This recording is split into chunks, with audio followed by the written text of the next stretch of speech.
తాజాంశాన్ని చూస్తున్నాం. గిరిజన సంక్షేమ శాఖ ఈఎన్సీ శ్రీనివాస్ ఏసీబీకి చిక్కారు. 25 లక్షలు లంచం తీసుకుంటూ అడ్డంగా బుక్ అయిపోయారు.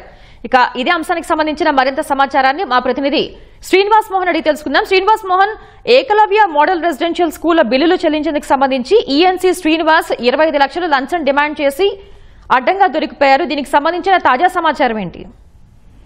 ఈ రోజు విజయవాడలో ఉన్నటువంటి గిరిజన భవన్ లో గిరిజన సంక్షేమ శాఖ ఇంజనీరింగ్ చీఫ్ గా పనిచేస్తున్నటువంటి సబ్బవరపు శ్రీనివాస్ అవినీతి నిరోధక శాఖ అధికారులకు చిక్కడం జరిగింది. ఏకలవ్య మోడల్ రెసిడెన్షియల్ స్కూల్ సంబంధించి బిల్లులు చెల్లించేందుకు భారీగా లంచం డిమాండ్ చేయడం జరిగింది. మొత్తం ఏకలవ్య మోడల్ స్కూల్ నిర్మాణానికి సంబంధించి 35,50,00,000 రూపాయల వరకు బిల్లులు చెల్లించాల్సి ఉంది. ఈ మొత్తం చెల్లించాలంటే 5 కోట్ల రూపాయల వరకు లంచంగా ఇవ్వాలని ఈఎన్సీ డిమాండ్ చేసినట్లుగా ఏసీబీ వర్గాలు చెప్తున్నాయి. ఈ నేపథ్యంలోనే మొదట 25 లక్షల రూపాయలు ఈ ఫైల్ ప్రాసెస్ ఇతరతర కార్యక్రమాల నిర్వహణ కోసం ఇచ్చినప్పటికీ కూడా ఇంకా జాప్యం చేస్తూ రావడం, అలాగే కొంత కాలయాపన చేస్తున్న నేపథ్యంలో కొంత గుత్తేదారు తీవ్రమైనటువంటి ఆవేదన చెందడం జరిగింది.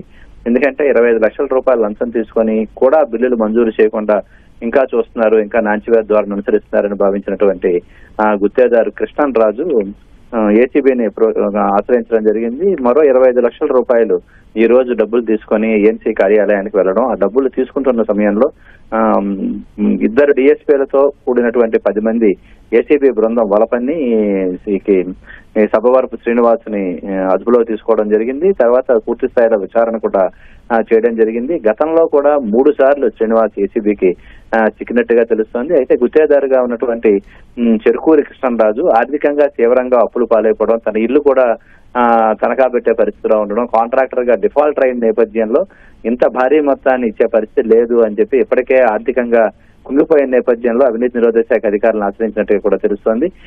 కొద్దిసేపటి క్రితమే 2 డిఎస్పీల నేతృత్వంలో ఉన్నటువంటి ఈ ఏసీబీ బృందం ఉదయం 10 గంటల నుంచి తనిఖీలు చేశారు.